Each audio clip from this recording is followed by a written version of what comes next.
But what we're going to do is this one here, because it carries a little education with it. For those of you who have long been interested in the fate of yellow buses, I can tell from the reaction in a house full of y'all. See, the yellow buses we talking about used to pull into these driveways, these gravel driveways, and up these dark lanes on Thursday or Friday night. And inside these yellow buses was Billy Eckstine's band, or Count Basie's band, or Duke Ellington's band. And what they carried with them more so than these musicians was the new dance craze that was sweeping the nation. And that dance craze was called jazz. Folks was going out on Friday night. They was going to do the Big Apple and the Black Bottom and the Lindy and the Charleston. And folks started to wonder where in the world this music came from. I just happen to know. Back down in them neighborhoods that your mother told you never go down to. Back down on some of them streets that your mother told you never to say out loud in her house. And down at the end of the block, at the house with no number.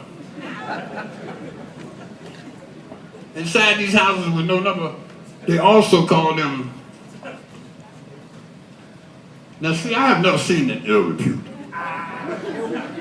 Matter of fact, I have never seen any healthy repute. But these were known to be houses of ill repute. And whatever they were, on the weekends, business was booming. As a matter of fact, they used to get so much business that they had to bring in entertainment. They had a brother over there in the corner playing some of that music. And they used to call the music that the brother played Jism music. Now, you'll never walk away from here and be able to tell nobody that I told you what Jism music meant. But you just carry all this information, put it together later on by yourself. At the same time, down in this city of New Orleans, men came down to the wharf every night expecting a large shipment of brass instruments. He came down every night for about 3 weeks before he gave up. And at the end of the time, when he had finally admitted that that shipment of brass instruments had not been on that ship, seemed like everybody in the neighborhood showed up with a trumpet,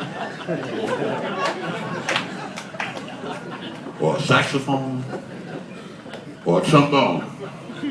And I mean, they were blowing their hearts out. They used to start little lines and march up and down the street playing with one another.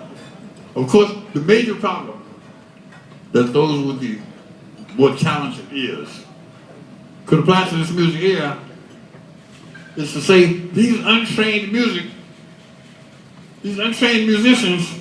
are playing ass music. Now, this could hurt some people's feelings. If they hadn't been playing so loud, it could have hurt them. But that brings us back to the neighborhood and to this house down at the end of the block. Because every once in a while a bass player come in. He would work with the piano player, and then they'd have a drummer.